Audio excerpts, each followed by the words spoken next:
Welcome to the Dad and Cole Football Patrol. Yeah, what's up, guys? Welcome back. Cole, fantasy football talk. We can start talking about fantasy football for real. Finally. I love it. Finally, right? Feels like the longest offseason over, but we're heading towards real activity. Let's just jump right to this.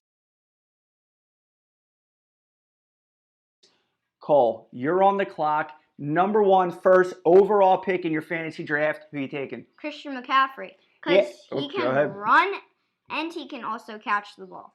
Yeah, he seems like a no-brainer. And what did he do last year? He crushed every single weekend, didn't he? Even though he was on a horrible team, I he know. still got a ton of catches, and he also got a ton of touchdowns. Yeah, he was unbelievable last year. I think exceeded anyone's expectations about that team. Now, let's talk about the team overall and see how that supports your theory of McCaffrey being number one overall. So they have a new coach in Matt Rule. And Teddy Bridgewater. Teddy Bridgewater. So those two things, stability, some playmaking out of the quarterback position that was not there last year, that should absolutely help him. I don't really know much about Matt Rule except his success in college and really kickstarting his career in Temple from our back of the woods here in the Philly area. So I think the team you would expect to be even better than it was last year. So that's got to make you feel great about him being your number one guy, right? Yeah. So who's your number one guy?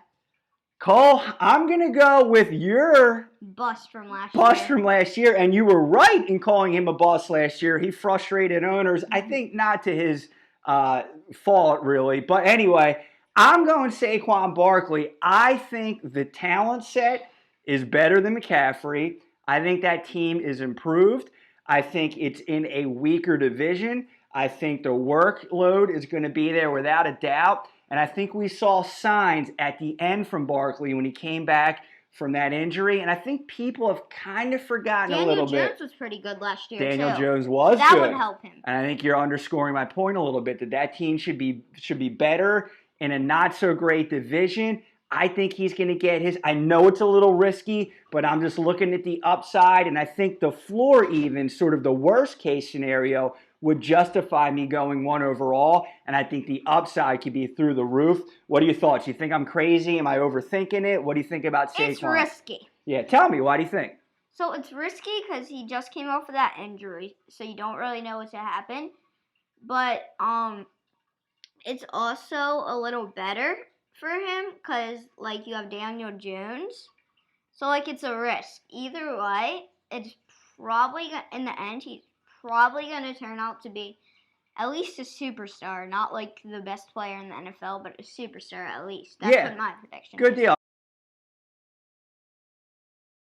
So let's talk about one other guy that's up around this range that had a real down year last year. Alvin Kamara from the Saints. I was just thinking about him. Yeah, so what do you think? Could he possibly be a number one overall guy? A lot of people gave him a pass last year saying he was riddled with injuries, but maybe that's a concern overall. Would you look at him within the top three, let's say? Your thoughts on Kamara, and then we can wrap it up here. Well, not the top three, but he's a really good player. He's definitely an elite player when he stays healthy. But when you have people like McCaffrey, who... McCaffrey and Kamara kind of have the same thing. They both are kind of catching and running. Yep, people. Good point. I agree. Which for running backs in fantasy is huge. It helps the value, right? Yeah. Catching the ball. That's huge.